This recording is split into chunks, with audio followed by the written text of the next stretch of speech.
دوسرا انسان دیوس کون ہے؟ جو اپنے گھر والوں میں، جو اس کے انڈر ہیں، جس کے اوپر اس کا آرڈر چلتا ہے، اس کی بیوی، اس کی بہنیں، اس کی بیٹیاں، ان کے اندر بے حیائی، بے غیرتی کے کام دیکھے، بدکاری کے کام دیکھے اور پھر آنکھیں بند کر لے، یہ دیوس ہے۔ ایک بہت بڑے عالم کا واقعہ ہے، ان کی شادی کسی ملکہ سے ہوئی۔ اب یہ بہت بڑے عالم تھے، ملکہ ان کی ساری باتیں مانتی لیکن پردہ نہیں کرتی تھی۔ تو یہ عالم اپنے شاگردوں کو حدیث پڑھایا کرتے تھے۔ ایک دن حدیث آئی کہ دیوس اللہ کی جنت میں نہیں جائے گا۔ شاگردوں نے پوچھا، شیخ یہ دیوس کا مطلب کیا ہے؟ یہ ملکہ اس مولوی صاحب کو لے کر عصر کے بعد سیر کرنے کے لیے، باغات کے لیے بگھی گھوڑوں پر، بگھی پر بیٹھ کر جایا کرتی تھی۔ کہنے لگا، جب کل میری سواری جا رہی ہو اور میری بیگم میرے ساتھ ہو اور ہم سیر کے لیے نکل رہے ہوں، تم اپنے ہاتھ میں کتاب لے کر راستے میں میری سواری کو روک کر پوچھنا، شیخ یہ حدیث پڑھائی تھی کہ دیوس اللہ کی جنت میں نہیں جائے گا، تو دیوس کون ہوتا ہے یہ بتائیے۔ یہ مولوی صاحب ملکہ کے ساتھ نکلے سیر کے لیے، شاگردوں نے کتاب پکڑی، سامنے آگے، شیخ آپ نے کل حدیث پڑھائی تھی دیوس اللہ کی جنت میں نہیں جائے گا، دیوس کون ہے؟ تو کہنے لگے میں دیوس ہوں۔ شیخ کہنے لگے میں دیوس ہوں۔ کہا وہ آپ تو ہمارے شیخ ہو۔ کہا اصل میں میری شادی ملکہ سے ہوئی ہے، میں اس کو بہت سمجھاتا ہوں، یہ پردہ نہیں کرتی، میں اس کو پردے پہ قائل کرتا ہوں، یہ پردہ نہیں کرتی، اور میں اس کی اس بے پردگی پر خاموش ہو چکا ہوں، سمجھا کے تھک گیا ہوں، میرا آرڈر نہیں چلتا۔ دیوس وہ ہے جو اپنے گھر والوں میں برائی دیکھے، بے حیائی دیکھے اور پھر اس سے نہ روکے، یہ بے غیرت دیوس ہے، اور دیوس اللہ کی جنت میں داخل نہیں ہوگا۔ ملکہ بڑی عقل مند تھی، اس نے وہیں سے کہا، مولوی صاحب چلیں واپس، یہ آج کی آخری سیر تھی بغیر پردے کی، کل نکلوں گی تو برقعے کے ساتھ نکلوں گی۔ آپ کے اور میرے گھروں میں کیا حالات ہیں؟ اللہ کے لیے ایک بہت بڑی بیماری کی طرف اشارہ کرنے لگا ہوں، غور کرنا۔ کتنے وہ گھرانے برباد ہوتے ہیں ٹیوشن کے نام پر۔ بچی میٹرک میں ہے، ایف اے میں ہے، ایف ایس سی میں ہے، بی ایس سی کر رہی ہے، ٹیوٹر گھر میں آتا ہے اس لڑکی کو پڑھانے کے لیے، اور تنہائی میں بیٹھ جاتے ہیں، دونوں کمرے کے اندر بیٹھتے ہیں نا۔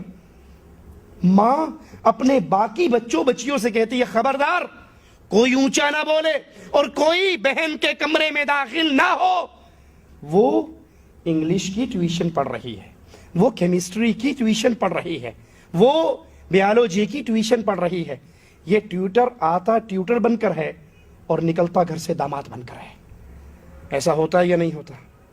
یہ بغیرتی باپ بھی برداشت کرتا ہے، یہ بغیرتی ماں بھی برداشت کرتی ہے، انگلش کے نام پہ، سائنس کے نام پہ، کیمسٹری کے نام پہ، کہ ہماری بچی اندر بیٹھ کے تیاری کرے، اور یہ نہیں جانتی کہ محمد الرسول اللہ صلی اللہ علیہ وسلم نے منع فرماتے ہوئے کہا، کوئی مرد کسی غیر عورت کے ساتھ تنہا نہ ہو، اور اگر تنہا ہوگا تو تیسرا کون ہوگا؟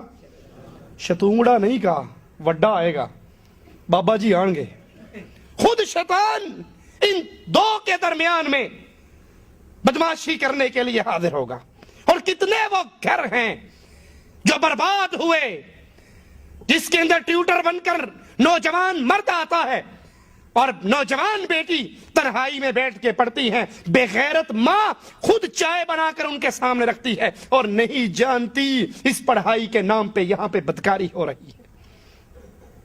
باپ نمازی ہے، باپ مسجد میں جانے والا ہے، قرآن کی تلاوت کرنے والا ہے، لیکن یہ بے غیرتی برداشت کرتا ہے، اس کی جوان بیٹی غیر مرد کے ساتھ بیٹھ کر 2-2 گھنٹے گزارتی ہے۔ محمد نے تو 1 منٹ سے بھی منع کیا ہے صلی اللہ علیہ وسلم۔ کوئی عورت کسی مرد کے ساتھ، کوئی مرد کسی غیر عورت کے ساتھ تنہا نہ ہو، اگر نہیں باز آتا تو ان کا تیسرا شیطان ہوگا۔ کتنے وہ نوجوان ہیں جو اپنی بیویوں کو، اپنی بہنوں کو، اپنی ماؤں کو اجازت دے دیتے ہیں، میں بڑا مشغول ہوں، سودا سلف خریدنے کے لیے آپ خود گھر سے باہر جا کر خرید سکتی۔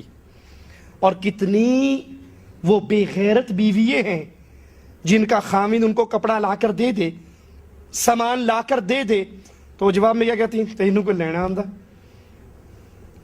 تو 400 روپے کا سوٹ لایا, میں 300 کا لائی. وہی سوٹ جو تو 400 کا لایا, وہی سوٹ میں 300 کا لائی.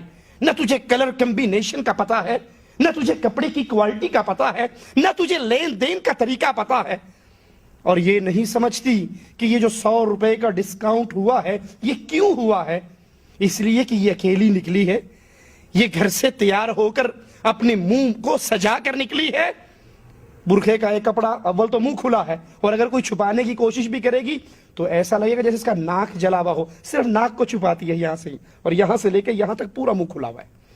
جو ہی کپڑے والے کی دکان میں داخل ہوتی ہے, اس نے کپڑا ٹانگا ہوا ہے, سیدھا کر دیتا ہے, اس کو اس کے پیچھے بٹھا دیتا ہے. ادھر مردوں کا الگ سٹول ہے, عورتوں کا الگ سٹول ہے, خود پردے کے پیچھے جا کر بیٹھ جاتا ہے. یہ دونوں تنہا نہیں ہوئے. اگر تو اپنی غیرت کو بیچ کر, اپنی عزت کا جنازہ نکال کر 100 روپے کا ڈسکاؤنٹ کرواوی آئی ہے, ایسے 100 روپے کی اہل ایمان کو ضرورت نہیں ہوا کرتی. یہ بے غیرت ہے, یہ دیوس ہے, جس کی ماں, جس کی بہن, جس کی بیٹی, جس کی بیوی بازاروں میں بن ٹھن کے نکلتی ہے, خوشبوئیں لگا کے نکلتی ہے, پاؤں کے اندر پائل پہن کے نکلتی ہے. حالانکہ محمد الرسول اللہ صلی اللہ علیہ وسلم نے فرمایا, جو عورت خوشبو لگا کے گھر سے نکلے, اس کی خوشبو نامحرم مردوں تک پہنچے, فہی زانیۃ زانیۃ زانیہ, یہ گندی بدکار زانیہ عورت.